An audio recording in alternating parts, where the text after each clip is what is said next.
like it's been the entire series.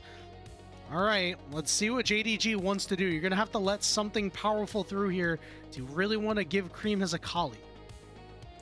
Yeah, I mean, if you do want to give over Creme and Akali, that is going to be pretty rough. He has been incredibly good on this champion so far, and we saw it actually in the previous series with WE. Karis able to play that one to perfection, one of those champions that really is taking it to the opponents at the moment. And JDG, they will indeed recognize that, and the Akali will go off the board. So we are really running out of the top tier of champions at the moment. The only thing available that's kind of been let through right here is the Seraphine, as you said, something that the decision was made to not ban right here for TES. I'd be very surprised if they don't lock this one in. If you don't lock this one in, I'm not sure why you've let it through. I have to say, all right, JDG have said we are going to let Fengyue beat us. If there is going to ever be a player that is going to do that, it's going to be him. We're going to make the young guy do it. He did it to you in Game 2. He's getting one of his best champions. We said it a little bit earlier, 5-1. JDG on the other side are going to have to split up the pairing. Now, what do they want to do next? Do you want to take the Xin and take away Seraphine's best jungler? Or do you want to take the Melio and go for a very strong lane? I mean, it looks like they're going to go towards...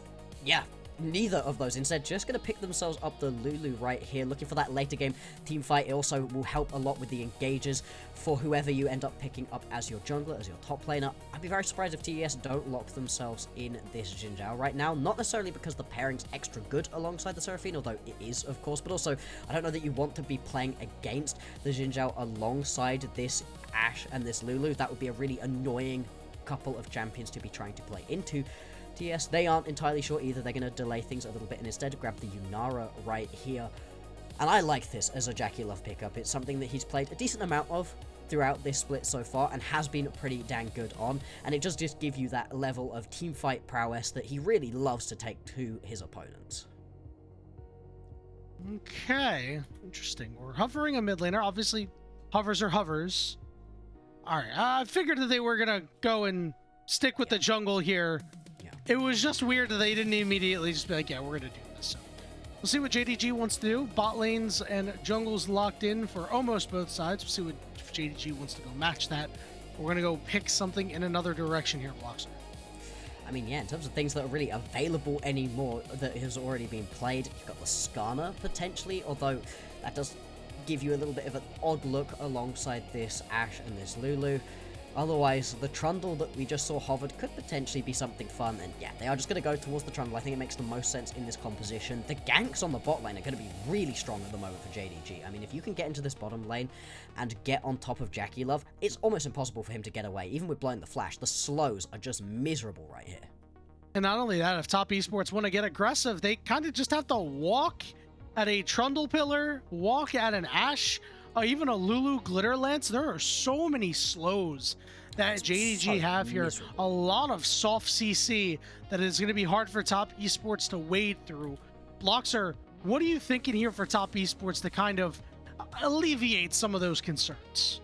You're going to need some just easy ways to get some engages off at the moment, and in terms of things available to you that you can do that with, I think the LeBlanc could potentially have been fun, something that doesn't care about being slowed because you just jump in and burst people out.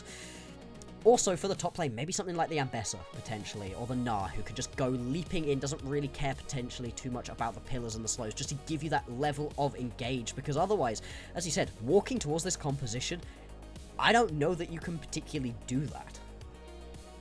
I don't think so either.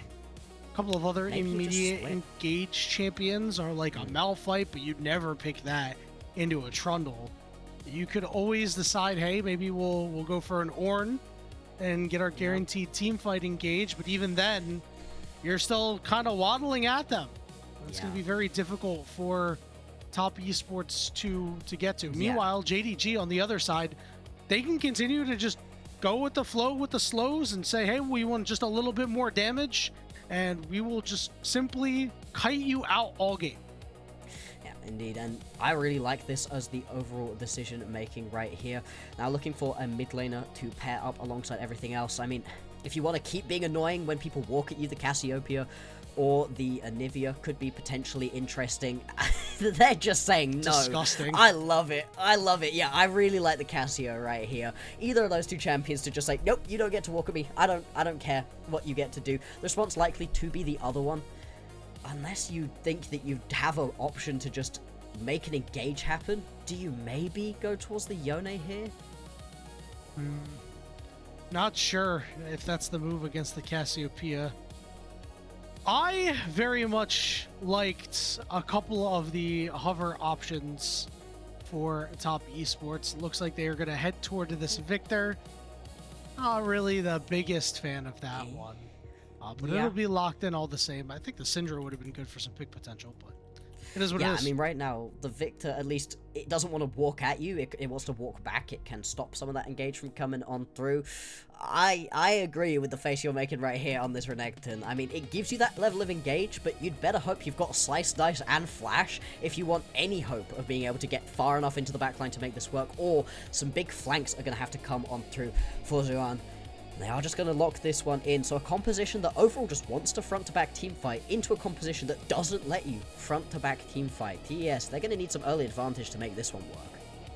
Yeah, this one is, it's going to be tough. We're going to have the Gnar lock-in for JDG. Hey, you know what? Gnar is a great champion that can just wrap a bow on a composition. You slow them all up, they can't escape. Gnar hops after you, smacks you into a wall. We're trying to cut you out, and you're somehow getting close. And I'm in Mega Gnar, I'll knock you away, and we'll continue to cut you out. So that's the final lock-in here for JDG. Xiaoxu also going to have some advantages in lane here up against the Renekton. Remember, Renekton is a Xiaoxu special. He is so good on that champion, so I'm sure he is well acquainted with this particular matchup. Bloxer, it feels like a lot of the game is on Fenghue's shoulders here. These encores are going to have to be spot on. Yeah, I mean, these engages, you're going to have to find some big flanks, potentially, to make any of these engages work. You're just overall going to have to play this game incredibly carefully right here. Otherwise, it's not happening. This game, I have to say, I really do like what JDG were able to draft for themselves, and I think TES have left themselves a lot to make up for from this draft. Tian, your early game had better be on point right here, bud. If he's beginning to fall behind True JunJia and give away a lot of early pressure to this Trundle, there's very few ways to get them back into this game, barring JiaQi Lover just popping off on this Yunara, which admittedly is always possible. It's one of those champions on one of those players who can just make things happen, but you're looking at 2-3 items into the future for that to happen, into a JDG composition that's going to get rolling as soon as these level 6s come through. Yep, Ashel, pick, Cassiopeia, great counter engage, Summoner's Rift, final game of the day, top esports, JDG, who's gonna win?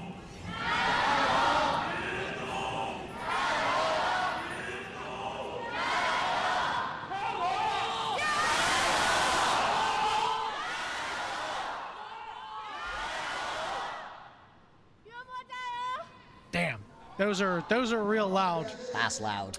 Yeah, I get loud for that. We were getting a little bit loud earlier in the series for our featured matchup between our mid laners, and this might be the game where we see them make their largest impact, both on Deathfire Touch, both on some good scaling carry options here, and both voted up for potential All-Pro here. Bloxers, we're starting to get toward the end of the split. And both of these guys have been really, really good players. I think they're definitely in the mix for second or third team, along with Shanks. I think Knight has first team locked Knight's down got it, yeah.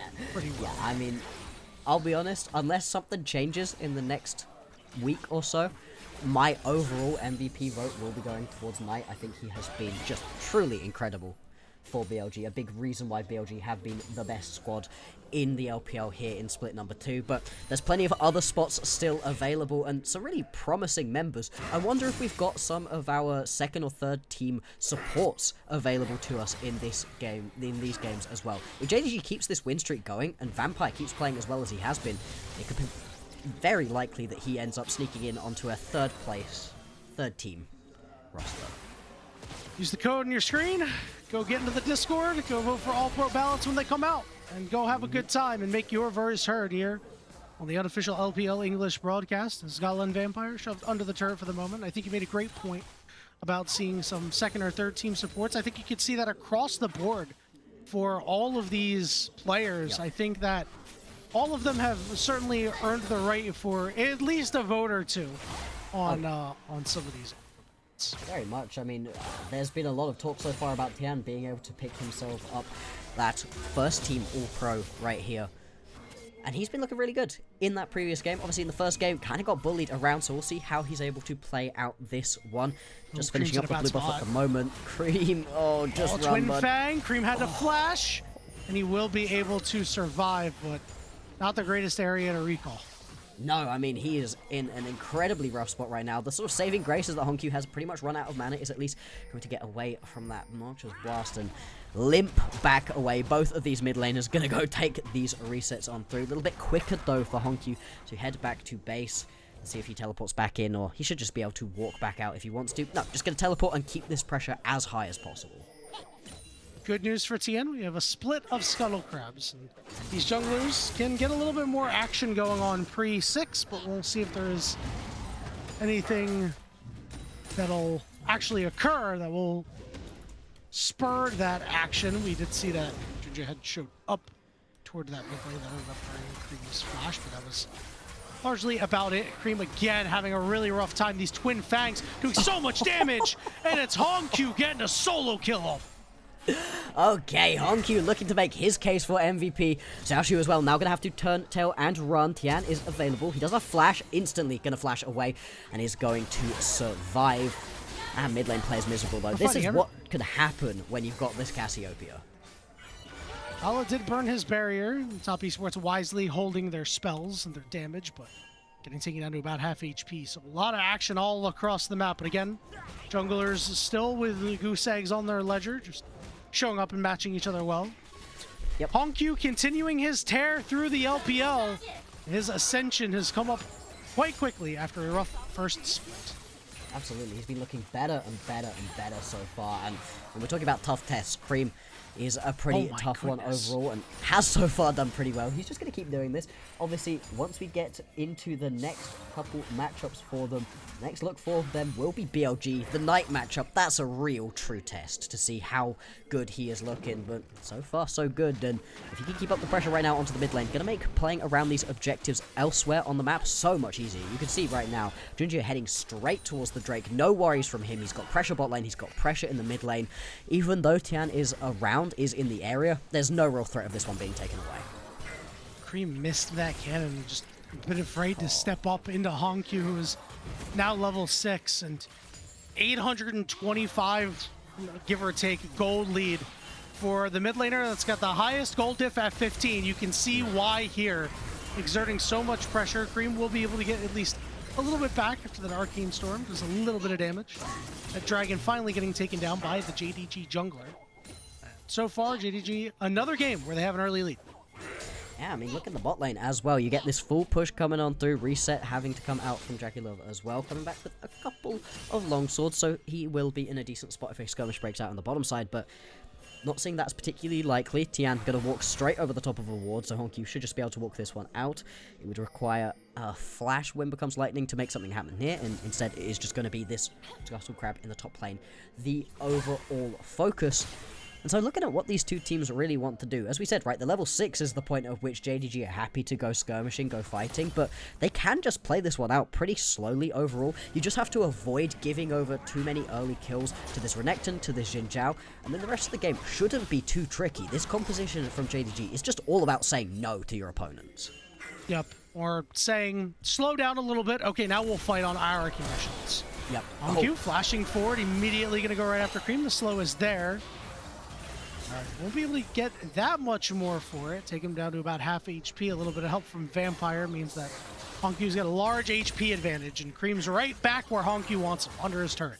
Yeah, he's just going to keep this pressure up as high as possible. Now, losing out onto the flash is a little bit over-aggressive, potentially. Tian is waiting in the wings right now. This could potentially be a look for a gank, but he's pushing in the wave so quickly that there just isn't enough time to rotate through and potentially look for a gank.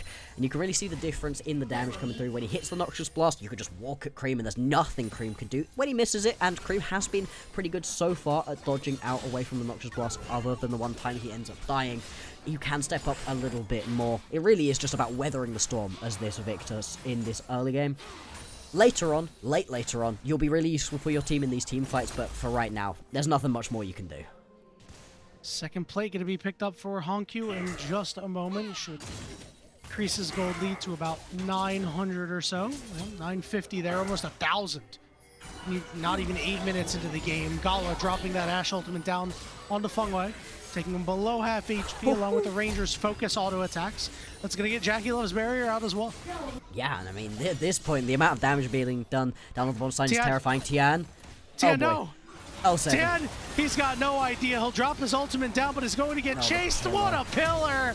Tian's got nowhere to go. Will flash away. I don't even know if JunJia had to go after him. They didn't know. Away. Okay, hold on. HongQ is going to try to chase him down. Where's the flash of the top esports support? And now JiaQi Love is in no man's land. He's been turned into a bunny, and it's going to be easy pickings for JDG. 3 kills to nothing. A little bit of funny miscommunication there, I think, where they hadn't fully said that Fengyue was just walking away. Otherwise, JunJia and HongQ should have totally just turned him into paste. Still, they're able to pick up 2 kills and a flash out of the Seraphine, and that's a ton of defensive spells now blown away from TES, and JDG jumping out to a 1,500 gold lead. Yep, JunJia and HongQ converting their lead down to that bottom lane, as Gala is now 400 gold up when he was previously about 200 down.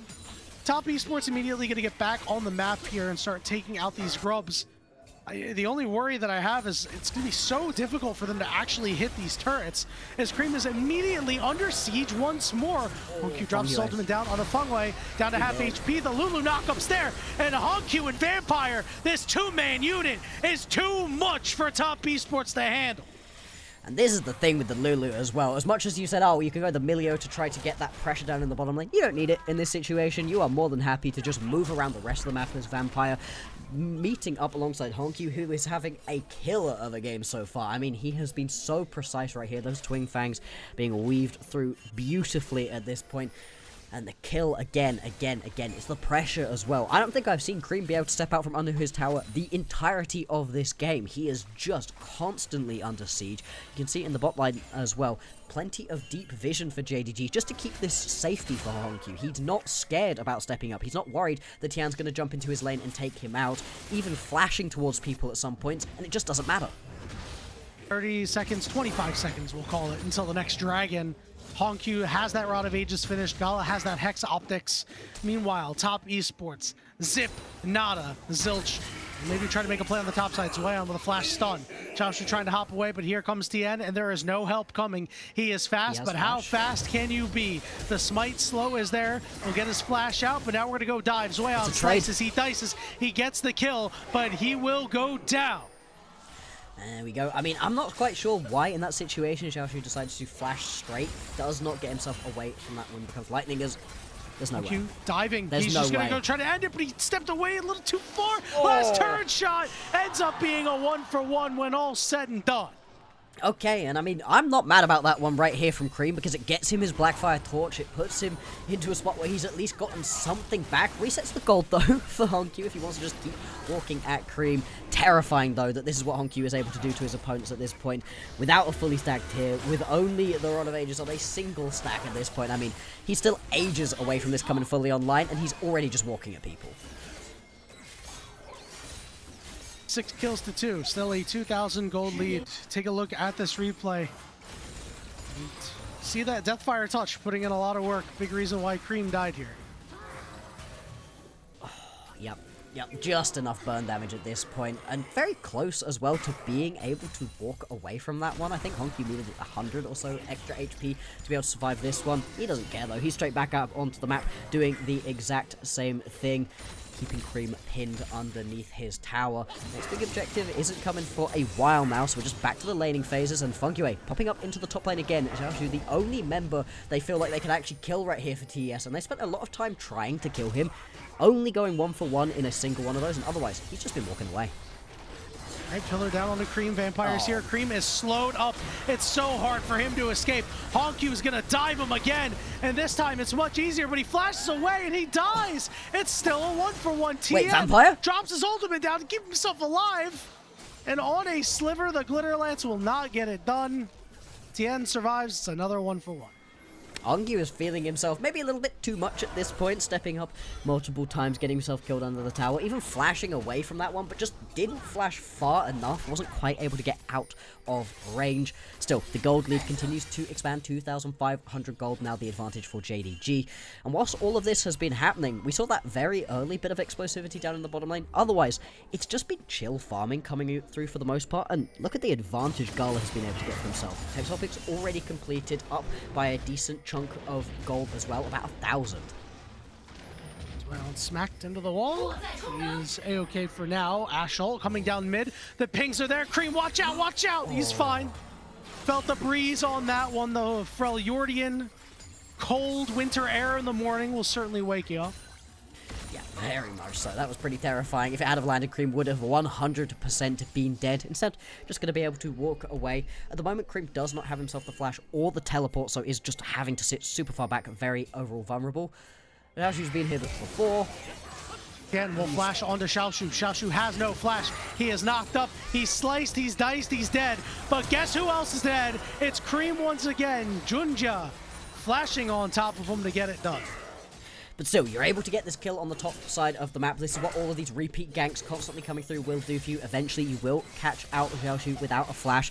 The response is going to be the kill onto the mid lane and a full bot lane tower, however. Let's go for it right on top of HongQ. JiaQi Love, though, stops the pursuit because there's just too many members on the bottom side for JDG. So no kill to be had on JDG mid laners. He'll just pick up this wave. Yeah, I mean, with the Petrifying Gaze available for HongQ as well, there's no point in stepping up too far because HongQ will just turn back around and paste you. And so, 50 minutes into this game, hey, we asked for a banger, we asked for something back and forth. I think we're getting that so far. The pace of this early game has been so incredibly high. I'm going to see a little bit more out of top esports before I'm really, truly ready to call this another LPL banger. JiaQi Love is going to get run down. Gala's ultimate's up in 2 seconds. He's ready to drop it down if he needs to, but he doesn't. Flashes forward. Vampire getting the credit for that kill. 9 kills to 4. 3,000 gold lead for JDG. Herald up in about 15 seconds. Dragon in 1:20. That would be JDG's third Drake to put them on soul point. Looks like they're putting an emphasis on clearing out some vision down near that Drake. I mean, Yanni, we talked about this composition out of JDG being great at anti-engage, at stopping you from being able to just run straight at your opponents. Well, they also can just run straight down at you. The second you get tagged by something, it's a Noxious Blast, it's a single auto attack from Gala, the Glitter Lance coming through from Vampire, any of those landing on top of you, that slow immediately means you're not getting away from these fights. And the fact that Gala can just walk at somebody, flash at them, and pick up these kills, again, is such a good sign for JDG's chances of picking up this win and starting off their test week with a brilliant victory. Fengwe's Encore is on cooldown. Teleports coming in. Swayon's in the middle of everybody, and they're going to get a lot of good damage in here. Gala goes down. Shut down. Going over to TN. They're going to look for Xiaoxu next, but he is forced away. Good. Aggressive force by top esports. Yields a kill. Now HongQ could be the next target. TN wants some good sidestep from HongQ. They won't be able to dive this turret. The pings are onto the Dragon as they're going to decide not to go after the Rift Herald. JunJia getting taken low, but Vampire doing a lot of work with the shielding, trying to keep them all upright. Everybody's going to survive through this second bit of aggression. Still, it's going to be TES with the fast track over towards this Drake. They're going to melt this one down as well, and JunJia just going to decide, nope, no reason to over-aggress onto this one. Instead, they're all going to ping up towards the top side of the map, try take down this top lane tier 1 tower and the Rift Herald as well. Top esports give up a lot to break the stack there because this Herald, and as you said, going to be JDG's, that top lane. It's going to go over to Xiaoxu. Take a look at these teleports coming in. Swayon immediately getting on to Gala. Yeah, I mean, that's exactly what you want to be doing right here. Azuan being able to just get on top, flash him, immediately take him on down. If that's replicable, if you can keep doing that, if Gala's never able to play any of these team fights, hey, there's a chance right here for TES to win this game. Still, I'm not sure how much you're going to be able to do that in these subsequent team fights, especially because Vampire wasn't able to just fully get everything off in that situation. You know, Wild Growth, keep him alive, gave him another couple of seconds to potentially flash away himself. With the flash on the barrier coming back up in a little while, that level of safety is going to come through a little bit more. A lot of the gold lead is on Vampire. It's 1.5k, and you might think support gold leads are fake, but this one is actually kind of relevant because Fengyue had to get the Mikhail's Blessing because of all the CC on the side of JDG, which is a great item, but also means that you're not healing your teammates nearly as much with, you know, a Moonstone or the like. Yeah, exactly. I mean, you really do need that extra level of healing to come on through if you want any chances of surviving that full-blown engage that could be coming on through. Still, things calm down a little bit right now. 2 minutes until the Baron will spawn, 3 and a bit until the next Drake. So point for JDG if they can grab that one, but without picking up the previous, not as much threat coming on through. And for TES, who've been slowly getting themselves back into this game, first items coming through for everybody. First and second now completed for Tian. He has got himself a Dusk and Dawn, and that does put him in a good spot to be able to get super aggressive and hopefully give some backup to his top laner when he goes flying in. And start healing a lot too. We've seen the exactly. APs and Xiao heal up quite a bit. So getting a little bit of extra magic ability power, I should say there. Should help you out in that department. Top Esports going to coalesce to secure red buff. As HongQ is going to drop an ultimate down onto Creme. He gets hit by an arrow, and he will fall again. HongQ gets kill number 4. Yeah, I mean, HongQ again just walking to people, but that one's all Gala landing on that enchanted crystal arrow. And this is the other thing this composition can do, just constantly able to threaten the snipe, make it so that the members of TES have to be really careful with their vision, where they're standing, who they get too close to, because they can always get hit by an enchanted crystal arrow down Broad Street. And that one landing really square. JDG, them winning right here is crazy. This would be their 6th win in a row, the 6-game win streak, and now versus a top team here potentially. Yeah, that's where you can start to say, okay, this win streak is really real. They beat an IP during this win streak, which is a team that has semi-real team. Was around, that 4, maybe even 3 spot for a little bit. It was a team that we consider to be pretty good, but not on the level of Top Esports or BLG or AL. So a win here really legitimizes that run and starts to have JDG thought of in the light that they were when they went to first stand. 20 minutes into this game, Tien wants to go in, but everybody's here. Ashol lands onto Tien, and they will clean him up. Teleport's gonna land. Swayout's got a shield. Encore only hits HongQ. Vampire goes down, but now Swayout's caught in no man's land. Xiaoxu's gonna go Omega as well. Desperately trying to get close, but they kite him out. Xiaoxu flashes forward, but he whiffs. JiaQi can't get more damage, but Gala has plenty of damage, rifling away at Top Esports. It's a triple kill for the JDG, ADC, and Baron's on the menu. Yeah, this Baron's gonna melt as well anytime you've got yourself an attack speed Ashe and a Cassiopeia. This one is done and dusted. And it's all off the back of just a weird play right there of Tian, going way too far forwards right here on the Jhin. Able to survive for a little while because the Crescent Guard is a pretty insane ability, but dude, you cannot be doing this. There is no reason to be fighting over your blue buff. Such an LPL moment to go in. Gets tagged as well by that petrifying gaze. Now, watch what Xiaoxu provides to this team fight right here, because, oh boy, he's been kind of just waiting on hitting his Mega now. He's going to hit Mega. He's going to flash into the wall. Basically, completely whiff the ulti too. He got 2 flashes. It doesn't matter though. He did get 2 flashes, and it doesn't matter in the end because the Gala slows are insane. Just quite a funny contribution to that team fight from Xiaoxu, but the team are way too strong anyway. It does not matter.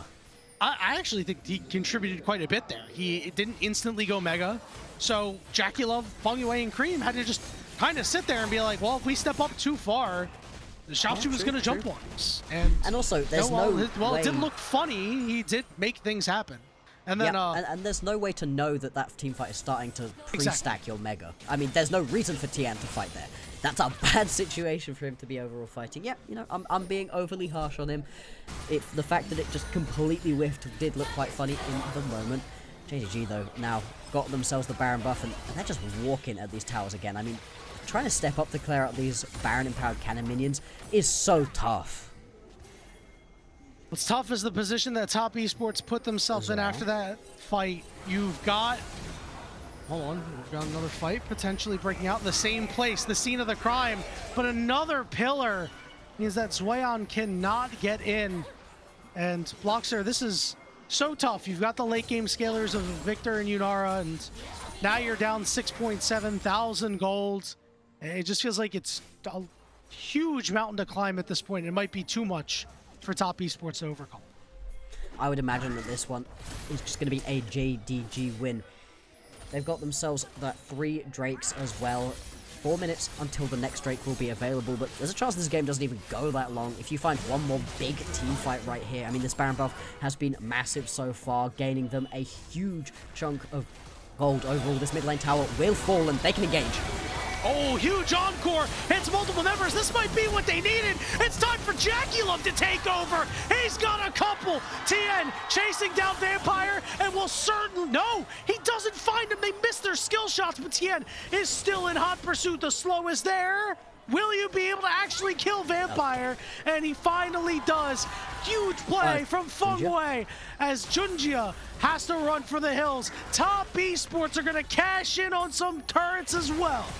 There we go, way over aggressive right there out of JDG, just as we were talking about how they should have this game locked down. Instead, they're going to be able to push through onto the mid lane. Huge swing of gold. They're up by 7,000. That one gets cut pretty much entirely in half, and all of this map pressure that TES had been bleeding goes away. As you say, Fengyue, massive encore right now. This is just so beautifully done. Tags onto the 3 key and critical members, is able to drop that beat drop down on top of them as well, and JiaQi immediately capitalizing. It was fantastic, exactly what Top Esports needed. We just said the mountain might be too high to climb, but Fengyue came prepared, well packed, said I got the ice pickers to climb all the way up, and we will get this done. Look at the damage chart out of that last fight. Fengyue is not going to get his credit unless you actually watched what happened. 3,500 gold deficit now for Top Esports, immediately cut in half. Yeah, and I mean, look at where that gold has really ended up, because there was this massive... Oh, the Baron ends up earning nothing in the end. Yeah, there was this massive gap in gold between Gala and JiaQi, and that just gets erased right here. You can see now he's got all 3 of those key items completed. This is a Yunara well and truly online. And if TES wanted any way of getting back into this game, they were handed it on a silver platter by their support. Now, the question is, will they do what they did last time and over-pursue for some of these jungle camps that are on their side of the map? We have Baron in 1:45. We have Dragon in 1:30. It is Cloud Soul, and Cloud Soul is a solid soul for this game, especially for what JDG want to be doing. Getting that extra movement speed is going to be very, very big, which is not something you get to often to say about Cloud Soul. No, I mean, this is exactly the kind of game where Cloud Soul will be huge for them, and with a minute left until this one will be available, you can see both teams scrapping around the mid lane for priority. So far, though, JDG, they've been able to set up their wards, and there's a lot of darkness to be stepping into. TN needs to be very careful. Well, TN needs to be careful, but he immediately goes in. Knockups are there, but here comes HongQ to break everything up. JiaQi in trouble. He's trying to do what he can. He finds a kill, but falls himself. And now Xueyan's been slowed up. Gala and Vampire trying to get to him as Creme dies off on the side, and Xueyan cannot escape the constant slows of Gala and Vampire. That is an ace for JDG, and that might just be the game, Bloxer. They're only going to lose HongQ right here, and this means these towers are going to be shredded through. The death time is not that long at this point in the game. 20 seconds until Tian is going to be back up and available. Same thing for JiaQi and Creme. But you are wrecking through these towers right now as JDG. Are they just going to go for it? It looks like the answer is going to be yes. JDG will knock the turrets down, legitimize their hot streak, and continue it to 6 straight matches onward to BLG later in the week. TES, they get sent to their first Game 3 of the split, and they end up losing this one out. A massive win right here for JDG. We've been talking about how their win streak has felt a little bit hollow, a little bit fake. You can only beat the opponents in front of you, of course, but they weren't beating the best teams. Still, with today, WE picking themselves up their first series win, WE are not such pushovers anymore, and now actually beating one of these top teams, a team that was competing for that top spot in the LPL until just now, all of a sudden, you have put yourself really into that contention. And a hard-fought victory that everybody had a hand in. We had praise for everybody on JDG throughout this series. I think that is a great measure of a team that can be successful when you can really shout out anybody for the impact that they make on any individual game. We were talking about that JDG, if this bot lane just kind of gets together and figures it out for themselves, they'll be in a good spot. I think they had a lot of really successful games in this series. A big reason why they won the series and a big reason why this team is so threatening again. Yeah, absolutely. Over on the other side of things, though, TES, I mean, what was that? Tian in that third game was just kept stepping up. You saw it work once for the team, but he was just flinging himself at his opponents in situations that it really didn't make any sense to, constantly ganking onto the top lane when it was just the only lane he felt like he had available to him, but wasn't really getting too much going there either. And just overall, a much messier game out of TES than we've come to expect from them, really. Yeah, I think a lot of that had to do with the immense pressure that Creme was under throughout the game. I mean, his couple of kills that he got were because HongQ overextended, and they were 1-for-1s, which does benefit the victor as the harder scaler, but when they weren't particularly close. It was I made a mistake rather than Creme played something particularly well, and they just continuously attacked him and put him behind. And when that happens, you don't get to have that sort of impact at your mid laner. You are going to struggle to really win these matches. I mean, Creme, the leader in assists per game out of the mid lane, when you're not able to have that sort of impact like you had on the Ahri in game 2, think about that and the stark differences between games 1, 2, and 3. This team looks a lot different. Yeah, really, really does. And it's been a bit of a rough couple of weeks for them so far, right? They have ended up in a situation where they lose out some weird games. Losing to Weibo specifically was like a big question mark moment for them. Obviously, they then come back and smash Weibo 2-0 in their next series, but you've lost to Weibo, then you lose to AL. That's not great. Again, TES were competing for that top spot. They, in fact, were the top spot for the first 4 weeks of this split, and now they've fallen behind by 2 whole series to BLG. This is great if you're BLG. As you're sat at BLG right now, you are feeling on top of the world. The only thing that's a little bit worrying for BLG is that they are the next potential victims of JDG. JDG right now, you know, they're knocking on doors. They're pulling through for the squad. And BLG, if they fall to them as well, JDG, I mean, they are within touching distance of the top. If they won out from here, they could potentially end as our first or second place team. Remember, it is going to be pretty hard. You know, the rest of JDG's schedule this week, BLG and AL, and then next week they're going to have Weibo, and then finishing off the season with IG. Take a look at the charts for this last game. HongQ put in so much damage. Bloxer, I have to ask, player of the game. I think that's going to go to HongQ. Now I want to talk about player of the series, as long as you agree with me that you think HongQ's player of the game. I would agree. I think that it's very hard to put anybody else on that same level of pedestal. JunJia, I think, played overall very, very well right here. I think that Gala also deserves a lot of praise, but I think HongQ just, the reason everybody else was able to have such a chill time was because of the pressure he was putting down in the mid lane. So I agree with that for the game MVP. Series MVP is damn tough, though. I mean, there were really good players all over the board. Where are you going? I think after this game, I am going with Vampire. I would, and here's why. That's where I was going to go. I think that game 1, obviously, JunJia played very, very well. He was the clear player of the game. Game 2, he was the GOAT for all the wrong reasons. He was the scapegoat. And Vampire played okay enough in that game. Game 3, JunJia played fine. Vampire made a lot of those mid-game plays with that Lulu, roamed around, had a very, very robust suite of shields and CC, to put on Top Esports to win a lot of these mid-game 2v1s, 2v2s, 3v2s, 3v3s. Yeah. And that's why I'm going the direction of Vampire. Your thoughts? Yeah. I would be very, very happy with Vampire overall. I think he played this Lulu game, again, it's just sneaky good. A sneaky, well-played game overall. Honestly, both of the supports in this series popped off. They were the main carries for both of their teams in a lot of situations, and I agree. JunJia, if he'd have had himself a better game in game number 2, if he'd have just been okay in that loss, I think he probably would have locked this one up. HongQ's performance in this last game was so awesome that it makes me think back to the previous 2 games and think, how much were you able to do? Well, nothing really on the Annie, unfortunately. And he was pretty good on the Rise. He was able to do plenty on the Rise. I think a sneaky backdoor pick could potentially be Xiaoxu. He was really nice on that Olaf. And then this he was able to find a couple of big moments. And the Sion, there was nothing wrong with his Sion performance. I don't think there's anything you can do wrong on a potential Sion pick. But overall, for just quality you're able to provide, Vampire, really, really good series out of him. And now we're down to the best part of the day, Bloxer. We got updated standings, baby. Let's look at it. Let's look at it. We love updated standings.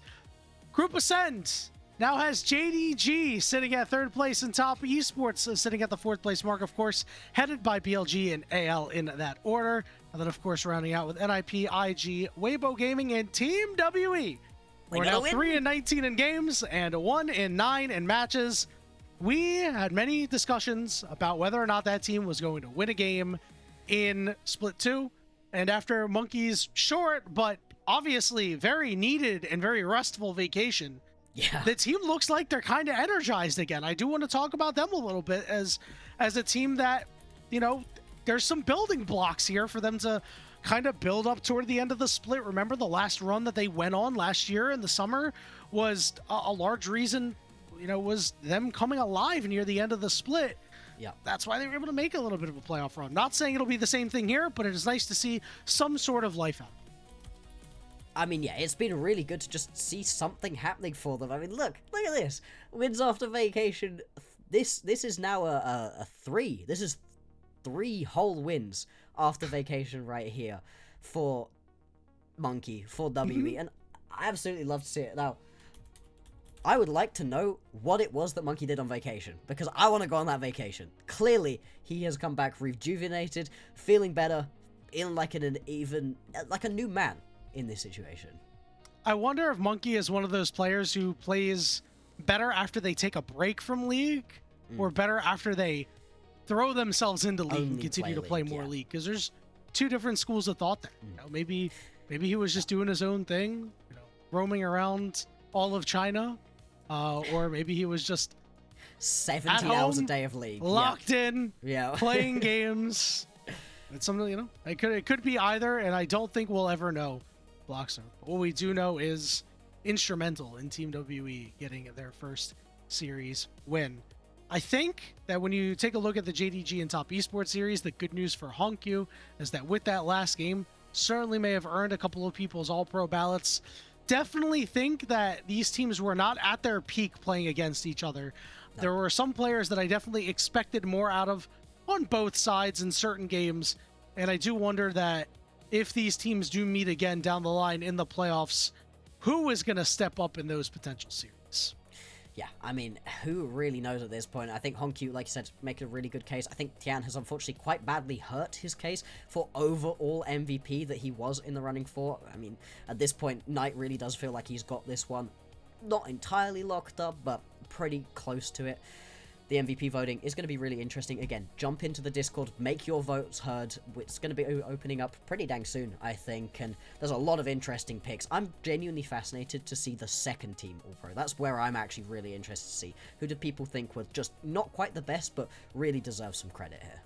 Yeah, because there are some roles where it's actually quite close. I think mid lane is one of the few roles where it's not. Judging by what's happening with Top Esports lately, all of a sudden, we're cooling on Tien a little bit. I was like very clear this guy's the MVP if he continues to play the way he's been playing, but he had a lot of head-scratching decisions in this game, and if you peter out near the end of the split, a lot of recency bias does come in. Call it what it is, especially after the patch change too. There were a lot of changes. I don't think wide sweeping changes that would say, oh wow, like this is no longer this player's meta, but certainly changes nonetheless that could have affected top esports in a negative way. But again, they will have opportunities to right the ship later on this week. They'll be playing against Team WE, which at the level that top esports are at, should be fine, but Team WE are hot. They're on a winning streak. Yep, we'll see, we'll see. If they end up losing that matchup, that's when you can start ringing the alarm bells. At the moment, I think it's very fair to just say, no, JDG are looking like a really good squad. No need to be super worried about it overall. They play up, like you said, against WE. Then they've got NIP, again, a matchup that they should win out on. And then they round out their entire split 2 with a matchup versus BLG. That should be an absolute banger. It doesn't really matter what form these two teams are coming into that game as. That's going to be massive. A real good warm-up just before we get on into those play-ins and then the play-offs, of course. Over on the other side of things, JDG, as we've been saying, right, they've got a real gauntlet to be playing for themselves in all of their remaining matchups. There's no particular pushovers of teams. Maybe their week 7's a bit easier in that they've got Weibo and then IG, but, I mean, to get there, you've got to go through the absolute ringer. Yep, and so far, a really good start for them.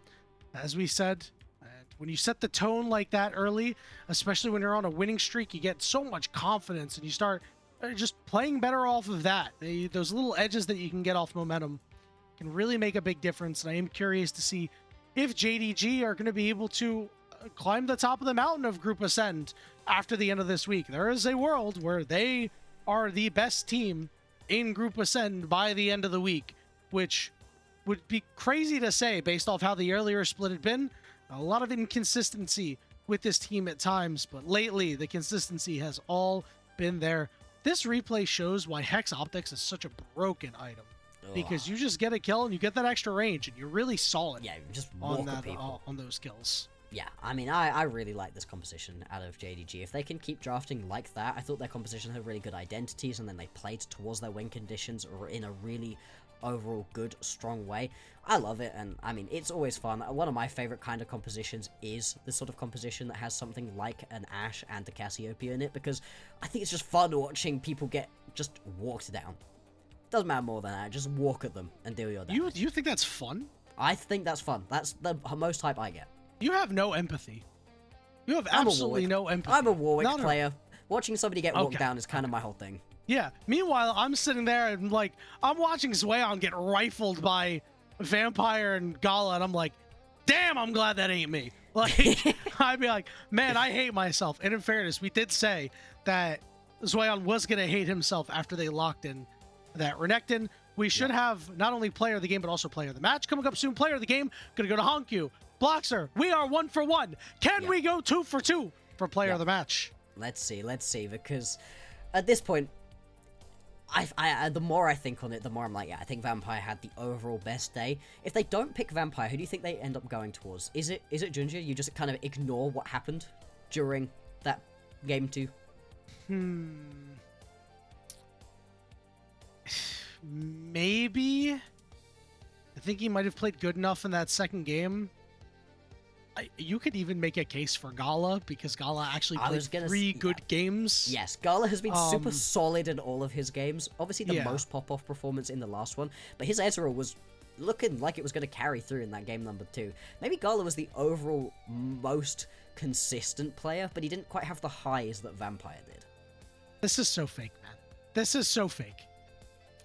Once I saw the votes be 7 out of 8 for mid lane, and the last one was for jungle, I was like, yeah, JunJia is going to get it. I mean, listen, he really deserved it off the back of that Jarvan game, and the Trundle game was solid, but I don't know, man. We're going to see a lot of Jarvan highlights. That second game. Yeah, we're going to see a lot of Jarvan highlights and not a whole lot else. So yeah. I suppose I'm okay with this, but not super ethical. No. Bloxer, is there any matchup upcoming for the rest of the week that you're really looking forward to? Ooh, I mean, there's a couple of big bangers. I'm really looking forward to this JDG BLG matchup. I think that one's genuinely going to be a fascinating matchup. In terms of other matchups that are coming up that I think are going to be really interesting, call me a weirdo, I'm really looking forward to Ultra Prime LNG. I think watching LNG at the moment has been pretty interesting overall, and I want to see if they can keep up the streak that they've been on recently, and if Ultra Prime are actually going to be able to get something going, maybe just about do enough to get themselves out of those bottom 2 spots. Remember, the bottom 2 of Group Nirvana are gone. We do not see them in split number 3, and Ultra Prime right now, with a win, with a 2-0 win specifically, could just about bump themselves up into a better spot than Thunder Talk are in at the moment. They are fighting for their dang lives. I think that's also a pretty good one to look at. So that Friday slate, certainly going to be something that everybody should be tuning in for. I think outside of the Friday slate, I want to see what NIP can do against IG and Weibo. I do not think they're going to win against AL, sadly, but I do think that if they have a good back half of the week, they really establish themselves as that 5th place team and as a really solid team. And you know, this is a team that we kind of left for dead at the beginning of the year. We did not think was going to do very well. And while the midway point of the second split has been a little iffy, it's been just fine. Take a look at the player of the match votes. 4 out of 8 went to JunJia. We did get 3 votes for HongQ and then 1 for Vampire. So we are not totally left out in the cold. Bloxer. A couple people we can never leave out in the cold are our elite coffee supporters, Aaron, Soup, and Mung, because their pledged financial contributions help level up our broadcast, give back to the cast and crew, strive to give you an English LPL product almost every single day. Bloxer, tomorrow, Thursday, the 7th, we have Weibo Gaming versus Team WE. That'll be covered by Quaxa and Mazel, and then NIP versus Anyone's Legend with K-Man and Rafa, and we hope to see you all there. For myself, for my co-caster Bloxer, for Ilya behind the glass, and for the rest of the LPL English family, we thank you very much for being here with us today. We hope to see you tomorrow for some more LPL action.